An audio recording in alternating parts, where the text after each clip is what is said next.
Hi, it's Mary with Sayre Tarot. This is for December 22nd, Sunday, 2024.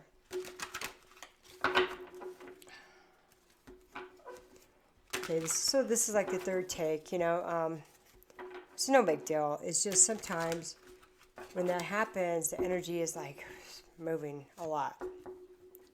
So, I guess this is like a concern. Maybe you have a question or something you're concerned about. Okay, so you could probably just go ahead and think about that now, if you can think of something. Sometimes when somebody's asking you, it's hard to think about it unless it's weighing heavily on your mind. So I have the Knight of Swords right here.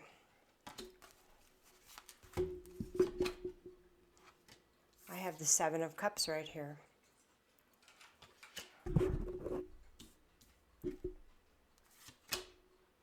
And I have Faith.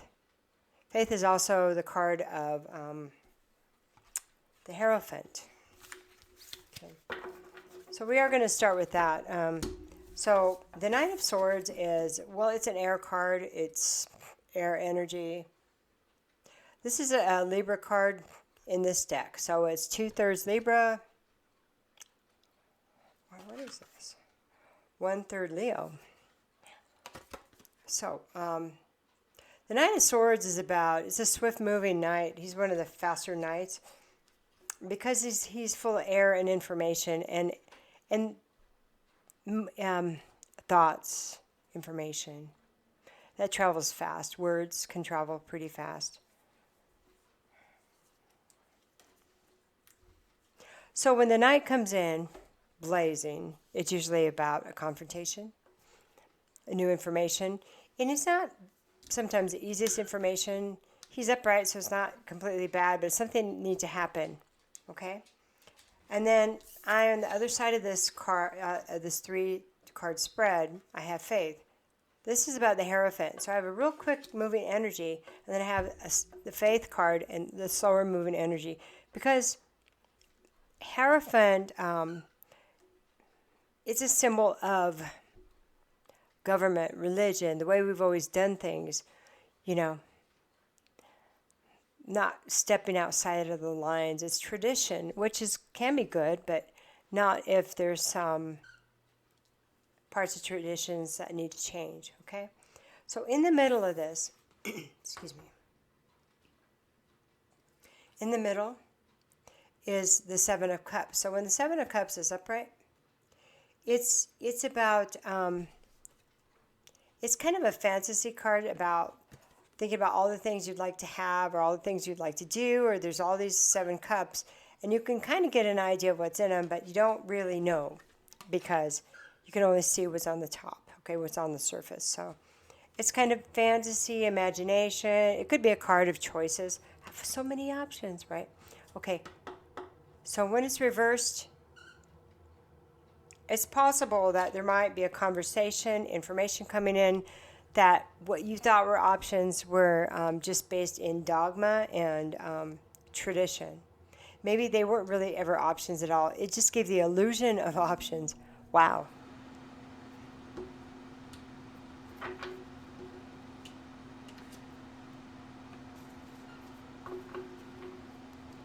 So it's kind of like the... this is really harsh. Feels really harsh, but it is the energy of the Knight of Swords, It's kind of like... sorry, I'm having a hard time speaking. There's a saying, and I know I'm not going to say it right, but there's a saying about the best slave is the ones that don't know they're slaves, okay? Because if we don't know, we think we've got a lot of choices. Because if we did know, we would have to maybe do something about it.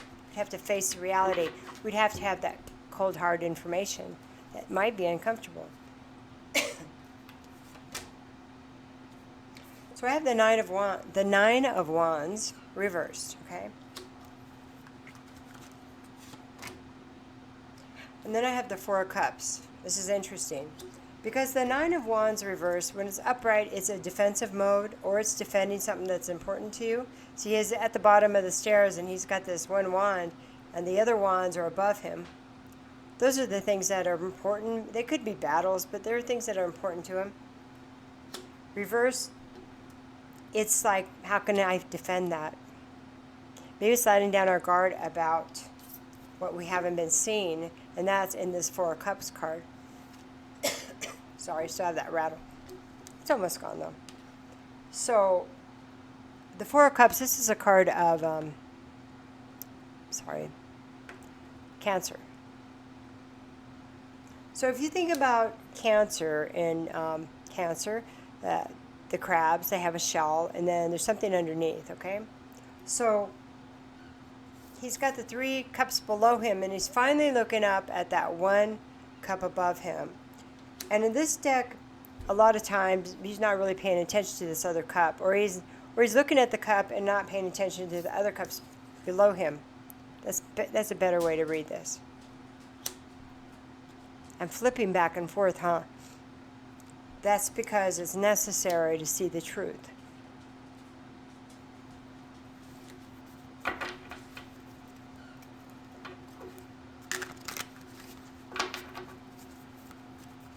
How do you defend the undefendable? Ooh, okay. Well, I have the 8 of Swords. So when the 8 of Swords is upright, it's being in your own little prison. Like not knowing you were the slave, right? Interesting. But when it's reversed, starting to see where you're at, starting to realize that, hey, I don't have to be here. I can turn this around. In fact, you can just get down.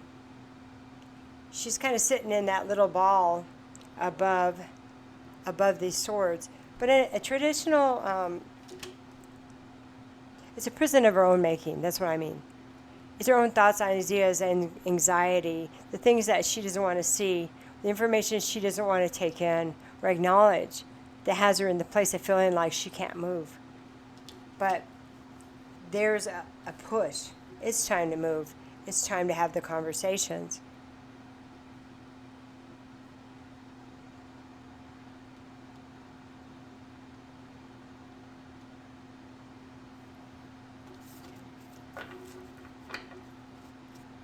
This is also a card of Gemini. Geminis are good at the conversations. It's reversed. Maybe they're not so good when it's reversed, right? Maybe it's a conversation we don't want to have. Maybe it's what we don't want to see. Maybe it's stuff we're still in denial of, but it's not defendable. Because now we can see it, okay?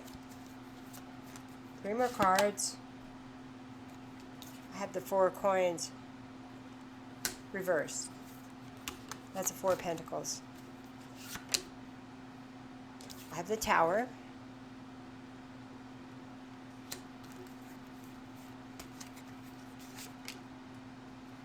And I have the Knight of Wands. Okay. So, the 4 of Coins. In this card, this is a card of Taurus. When it's upright, well, it's a place of protecting oneself and being careful with what you're spending. He has 1 coin out, but he's holding those other 3 coins behind, kind of behind him. So he's only showing a little bit, okay?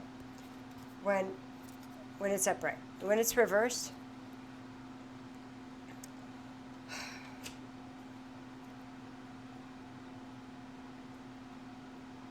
maybe it's sliding down our guards. Maybe it's not trying to contain the information or hold back or only showing some of the information. The Tower.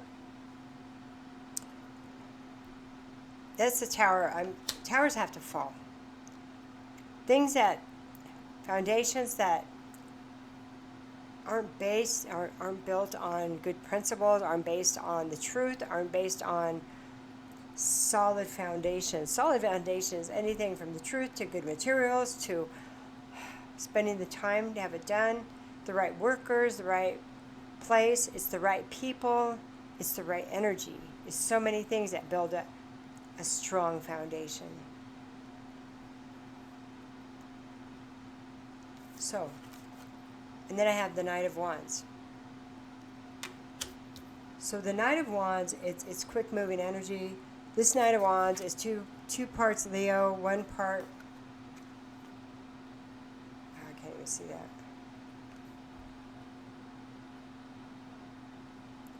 Can't see it. Maybe it's not important.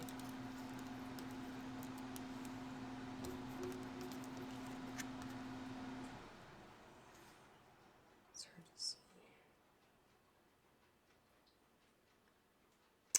It's one part Cancer. That's why. And that's why I can't see it, because it's hidden. Like the crab hides, like the moon hides. Cancer's, their planet is the moon. It's going to come out. It's going to come fast. Okay, tower's going to fall pretty fast. Okay, there's no defending. We can try to hold back, try to stop it. But it's not. It's coming. It's coming. It's not defendable. Okay. But that's going to, it's going to take us out of this prison that, well, maybe we've put ourselves in.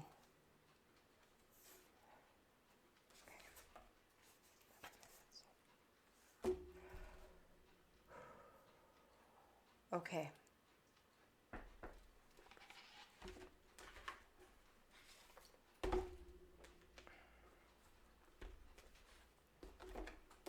Kind of need like a spirit card, you know what I mean?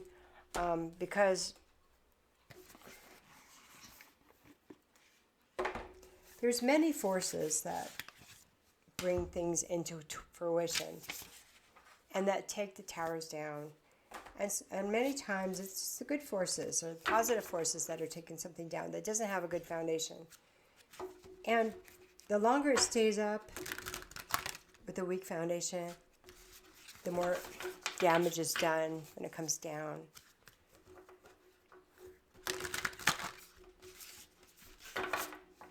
It's kind of like deception or something like that. Wouldn't you rather know in the beginning than to when the deception occurred or is occurring than to know later when there's so much more of it? Kind of like that.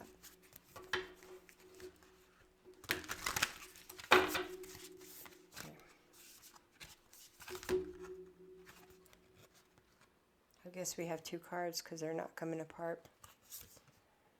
Okay. Okay, so I have the Crystal Path as the first one. The Crystal Path. That's number 14.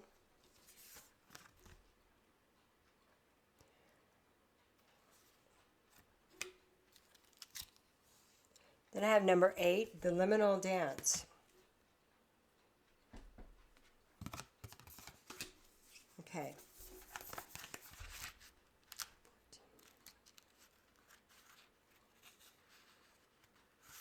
Okay, so this one is about mineral spirits and crystal beings.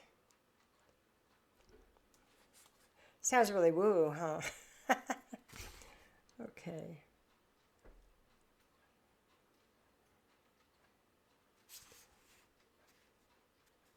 There are crystals that connect and communicate, both within the earth and those which lie in their stores and in their homes, are part of a greater crystal community. And even while they may be far from the birthplace, they are often called into meetings with original crystals, which transfer more of their gifts to each of the crystals related to them. That's really interesting. In this way, you are part of the soul family, where even when you may not be physically present, you are called in to commune and soak up the energies necessary for your soul on its journey.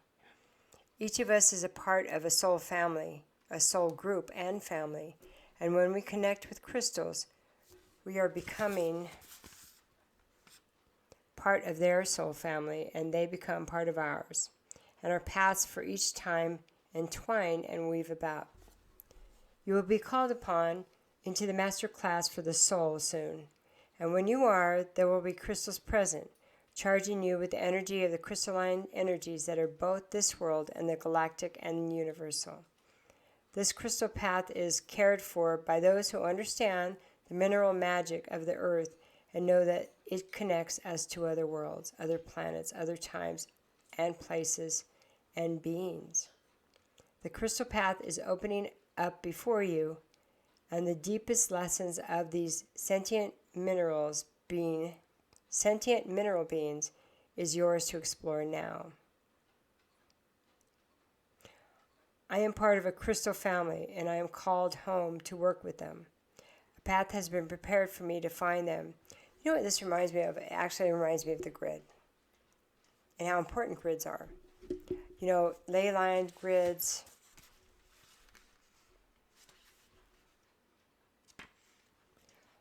There's a lot of magic in the grids.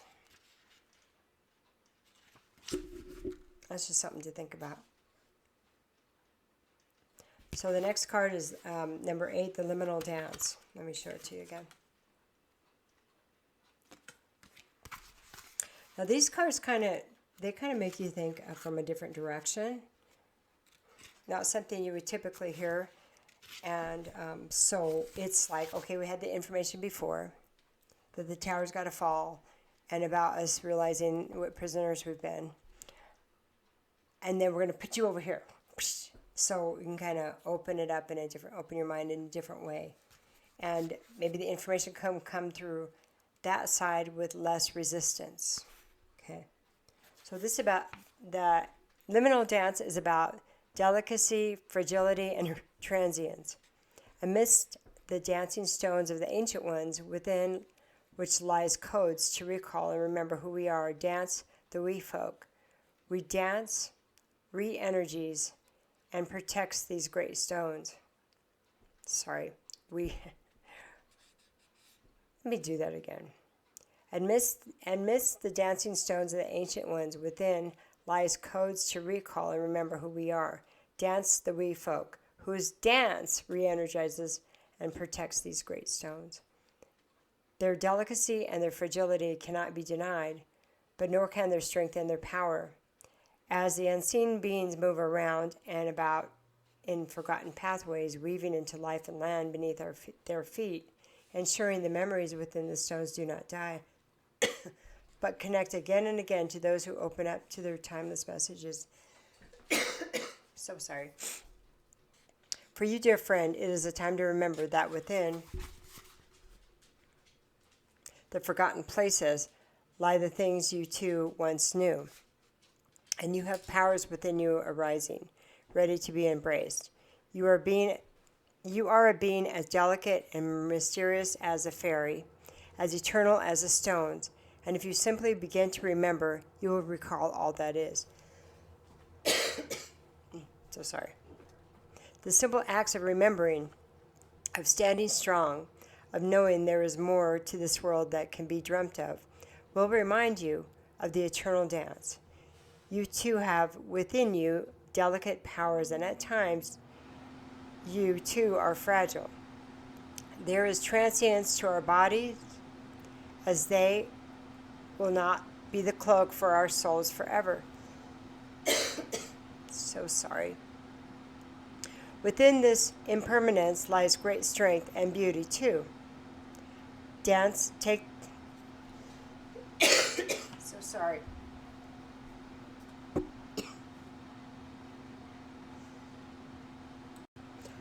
So sorry again, but within this impermanence lies great strength and beauty too. Dance the steps. Take the time to remember. And let the in-between places within you come back to life again.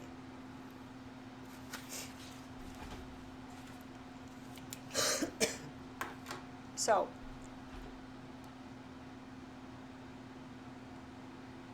the crystals, the rocks, the Gaia, the world, the trees, they just kind of watch everything going on, you know. These stones, say Stonehenge, for example. All the people that touched it, all the DNAs is touched, and everything has energy. And so, as As we become more free, we release ourselves from our prison, from this thing we thought was reality. There's another reality. It's always been there. It's when you go out and you can hear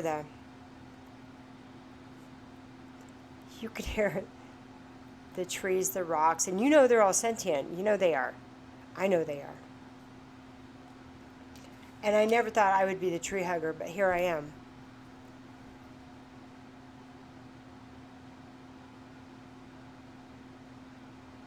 They all have energy.